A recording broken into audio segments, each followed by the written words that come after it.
ரஜினியுடைய திரையுலக பயணத்துல mega hit படங்களில் ஒன்றுதான் சந்திரமுகி. 2005ஆம் ஆண்டுல வெளியான இந்த படத்துல ரஜினி, நயன்தாரா, ஜோதிகா, பிரபு, நாசர், வடிவேலு என பெரிய நடிகர்களின் பட்டாளமே நடிச்சிருப்பாங்க. இந்த படத்துல நயன்தாரா வேடத்துல முதலில் நடிக்க இருந்தது சிம்ரன் தான். படத்திற்காக முதல் 3 நாள் ஷூட்டிங்ல எல்லாம் கலந்துட்டு இருக்காங்க. அந்த நேரத்துல தான் கர்ப்பமா இருப்பது குறித்து அறிந்துள்ள சிம்ரன் இந்த விஷயத்த படக்குழுவிடம் அவர் கூற, அவர்கள் எந்த ஒரு மறுப்புமே இல்லாம சிம்ரனை வாழ்த்திருக்காங்க.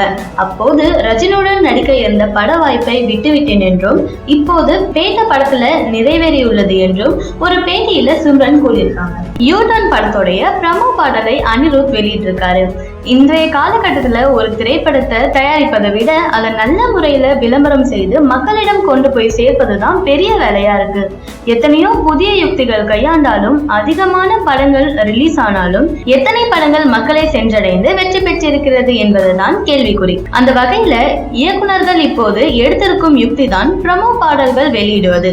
கோலமாவு கோகிலா திரைப்படத்தின் ப்ரமோ பாடல்களை சரியான இடைவெளியில் வெளியிட்டு ரசிகர்களுக்கு படத்தை பற்றிய விழிப்புணர்வை ஏற்படுத்தி கொண்டே இருந்தனர். மேலும் கதையும் ரசிக்கும்படியாக இருந்ததால் படம் வெற்றி பெற்றது.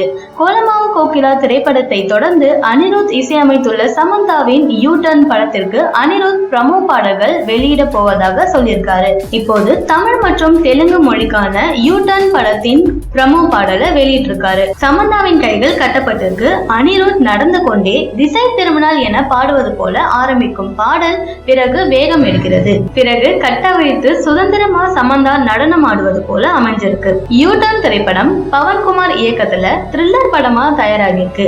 இப்படத்துல சமந்தா, ஆதி, ராகுல் ரவீந்திரன், பூமிகா சாவ்லா மற்றும் பலர் நடிச்சிருக்காங்க. தமிழ், தெலுங்கு மொழிகளில தயாராகி உள்ள இப்படம் கன்னடத்திலும் மொழி மாற்றம் செய்யப்பட்டிருக்கு. வரும் 13ஆம் தேதி ரிலீஸ் ஆக உள்ளது. தமிழ் சினிமாவில 2 பிரம்மாண்ட நடிகர் தான் ரஜினி, விஜய். இவங்களுடைய படங்கள் கொடுக்கும் பாக்ஸ் ஆபீஸ் சாதனைகளை சொல்லிக்கொண்டே போகலாம்.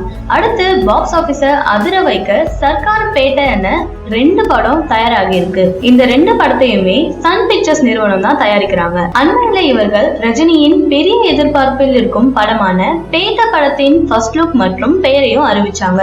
சன் பிக்சர்ஸ் தன்னுடைய ட்விட்டர்ல சர்க்கார் பேட்ட 2 பட ஃபர்ஸ்ட் லுக்கிற்கும் ரசிகர்கள் பிரம்மாண்ட வரவேற்பு கொடுத்திருக்காங்க. சமூக வலைதளங்கள்ல ட்ரெண்ட் சென்டரா மாறியுள்ளதுன்னு ட்வீட் செஞ்சிருக்காங்க. இந்த நியூஸ் பிடிச்சிருந்தா லைக் பண்ணுங்க, ஷேர் பண்ணுங்க. மேலும் இது போன்ற தகவல்களை பெற நம்ம சேனலை சப்ஸ்கிரைப் பண்ணுங்க.